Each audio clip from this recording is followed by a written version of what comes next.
this person is making 50K to 100K. Yeah. Now you are making 50K to 100K. How do you spend this money? Yeah. So this one is this is really where you begin to make money, right? You're making money. Now you're making money. So you're doing exactly the same thing. Number one, what you want to do is you want to make sure that you are debt free at all times.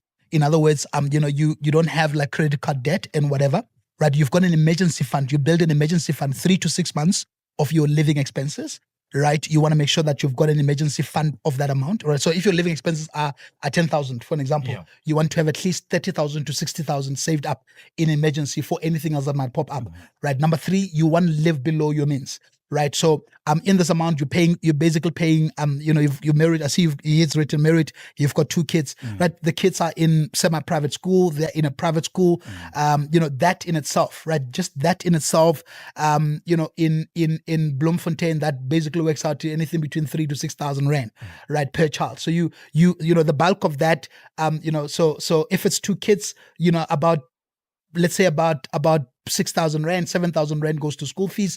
At the lowest level, maybe 10,000 rand, 12,000 rand goes to school fees, right?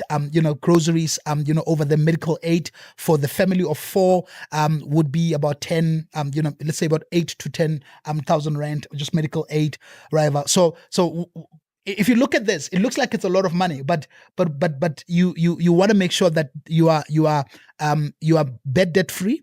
You've got an emergency fund, right? You are living below your means, and you are buying positively positive cash flow positive assets on a continuous basis, be it properties, be it equities, like you're talking about right now. Right, you've got an account like an EasyEquities account where you're putting, a certain amount every single month towards, buying, ETFs, like exchange traded funds. You are buying dividend paying stock. You are basically buying crypto, for those of you guys that are into that, right? You're literally buying these kind of things, and that it's really how you are now starting to at least just.